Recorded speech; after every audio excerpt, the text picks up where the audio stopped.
Shalom Jemaat Tuhan GB Pasir Koja. Tanpa terasa kita sudah memasuki bulan kelima di tahun 2011. Bulan ini tema firman Tuhan di gereja kita mengenai Roh Kudus. Bulan ini adalah bulan yang luar biasa karena kita akan mengalami kuasa Tuhan. Firman Tuhan mengatakan di Kisah Para Rasul 1 ayat yang kelima dan ke-8, Yesus menjanjikan sebelum dia naik ke surga, mengatakan bahwa kamu akan menerima kuasa kalau Roh Kudus turun kepadamu dan kamu akan menjadi saksiku. Saudara bisa perhatikan di ayat ini. Yesus mengatakan bahwa kamu akan menerima kuasa jika Roh Kudus sudah datang kepadamu. Jika engkau memiliki Roh Kudus, maka engkau akan mempunyai kuasa. Banyak orang percaya tidak mengalami kuasa Tuhan. Banyak orang percaya tidak mengalami mujizat Tuhan karena mereka menolak Roh Kudus. Mereka menolak mengenal Roh Kudus. Mereka menolak membuka hatinya untuk percaya kepada Roh Kudus. Mereka lebih memilih Allah-Allah lain. Mereka lebih memilih roh-roh lain yang mereka percayai. Karena mereka tahu bahwa Roh Kudus itu hanya suatu hal yang tahyul. Tapi saya mau pastikan bulan ini, buka hati saudara dan alami lawatan Tuhan, alami Roh Kudus. Yesus sendiri, kunci keberhasilan pelayanan Yesus adalah Roh Allah sendiri. Dia mengatakan di Yesaya 61, Roh Allah ada padaku, maka aku melakukan perkara-perkara besar. Untuk bisa melakukan perkara-perkara besar, pastikan Roh Allah ada pada diri saudara.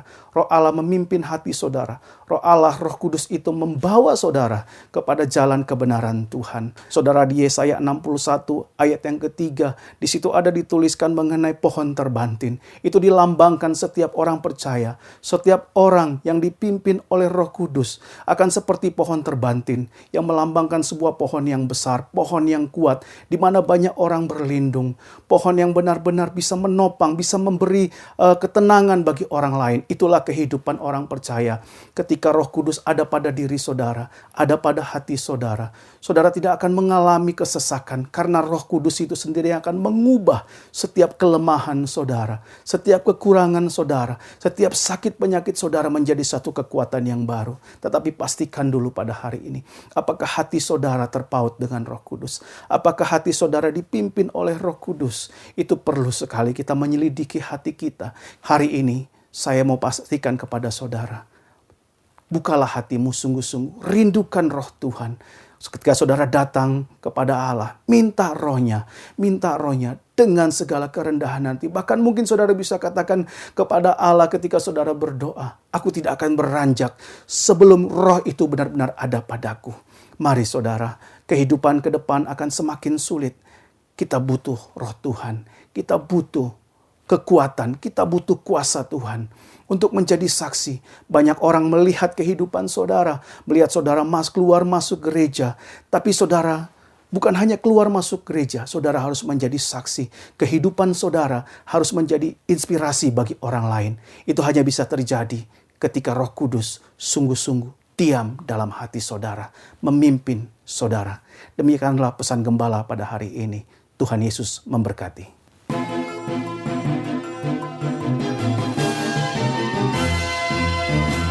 Shalom Jemaat Pasir Koja yang dikasihi Tuhan. Saya Maria Francisca akan membacakan pengumuman sepanjang minggu ini. Berikut pengumuman selengkapnya. Pengumuman pertama, tim misi Palangkaraya telah pulang dengan selamat pada hari Jumat tanggal 29 April. Kami mengucapkan banyak terima kasih kepada seluruh jemaat yang telah setia mendukung dalam doa maupun dana. Tuhan Yesus akan memberkati berlipat kali ganda. Dan tetap doakan terus tim misi kita yang masih melayani di pedalaman Papua. Kami mengucapkan selamat kepada saudara-saudari yang sudah dibaptis pada hari Minggu tanggal 24 April 2011. Menanggalkan kehidupan yang lama dan melangkah bersama Kristus dalam hidup yang berkemenangan, bertumbuh, berakar, dan selalu berbuah bagi kemuliaan nama Tuhan kita Yesus Kristus. Esther Glorious Ministry Praise and Worship pada hari Selasa tanggal 3 Mei 2011. Kami mengajak seluruh kaum wanita yang berusia di atas 50 tahun, mari datang memuji dan menyembah. Kami menunggu kehadiran Anda di Jalan Pasir Koja 39 pukul 10. Retreat EGM akan diadakan pada tanggal 23 sampai 24 Mei 2011 bertempat di Villa Lagenta dengan biaya Rp50.000 per orang. Peserta berkumpul di Jalan Pasir Koja pada pukul 11. Secepatnya dapat menghubungi PDP Mela Imawan untuk segera mendaftar.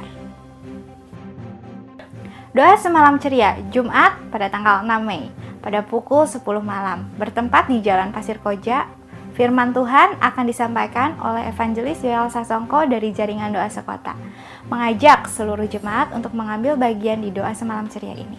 Mari kita satukan hati, doa bersama, dan rasakan kasih Tuhan dan berkat-Nya.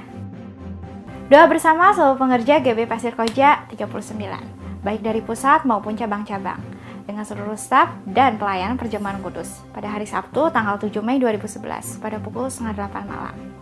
Seluruh pengerja dan staf, siapkan waktu Anda untuk bergabung dan hadir dalam doa ini. Akan dipimpin oleh Adiasa Wahyudi, Ketua ABI. Dibuka kesempatan bagi yang ingin belajar dan melayani dalam bidang musik. Bagi jemaat yang berminat dan bersungguh-sungguh, dapat mengikuti pelatihan musik ini secara gratis. Silakan menghubungi Saudara Sondi. Akan menikah Christian Prihasantoro dan Ida Maria. Minggu 15 Mei 2011 pada pukul 12 siang, bertempat di Jalan Mimosa nomor 11 yang akan diberkati oleh Pendeta Yance Hans.